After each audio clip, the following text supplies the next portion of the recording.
Okay. Wonderful. Please have a seat, folks. Judd, come on up. There you go. Thank you. Can you guys hear me all right? All right. So my name's Judd Milhon. I'm a cardiologist from Columbus, Ohio, and I've been involved with interventional cardiology for over 20 years. So I'm a little passionate about the heart. I'm very excited to be here with you. But what I decided to do is show you just a few videos, starting out with what happens when someone has a heart attack.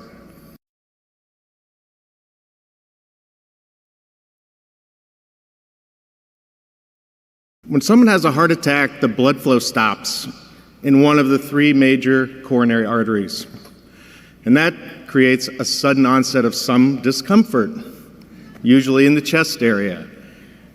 The cath lab team is called, the patient's on the table, and the first thing we do is take a picture of the heart function.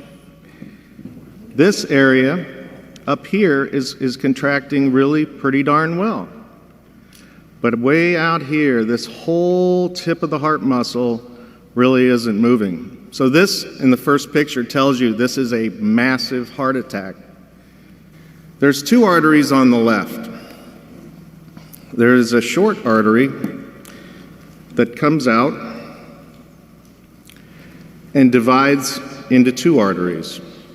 One of these arteries goes to the back of the heart, and another one of these arteries is supposed to come all the way down the front of the heart. This artery is called the left anterior descending. Its nickname is the Widowmaker. What our job is in the cath lab is to get a wire down that vessel, try to open it, and then expand it with a balloon and usually a stent. That's what's happening here. Normal blood flow restored down the vessel. But this is half of the situation necessary for good perfusion to every cell, every tissue, and every organ, including the heart. This is the macrocirculation that's been restored, but what we need in concert is good flow in the microcirculation.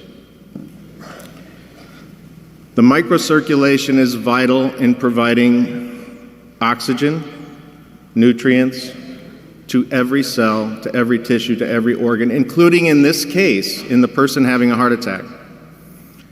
So on the left, you can see this flow here is pretty sluggish. And I use the analogy of sort of like a traffic jam in LA. Not much is happening here. But as you move left to right, you can see an improvement in the vascular flow of red cells and white cells. This is what our body is designed to do. And that's the connection between the macrocirculation and the microcirculation. Thank you. Thank you, Judd. Thank you, Judd. Dr. Milhon, you are a triple board certified medical doctor. It's live, you're good.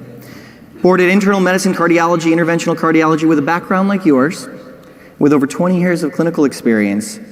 What have you found in regard to Bemer? And again, not just your patients, but even on a personal level. I know you shared a little bit up front, but I'd like to expound on that just a little bit. Sure. I was very hesitant when I was approached with Bemer.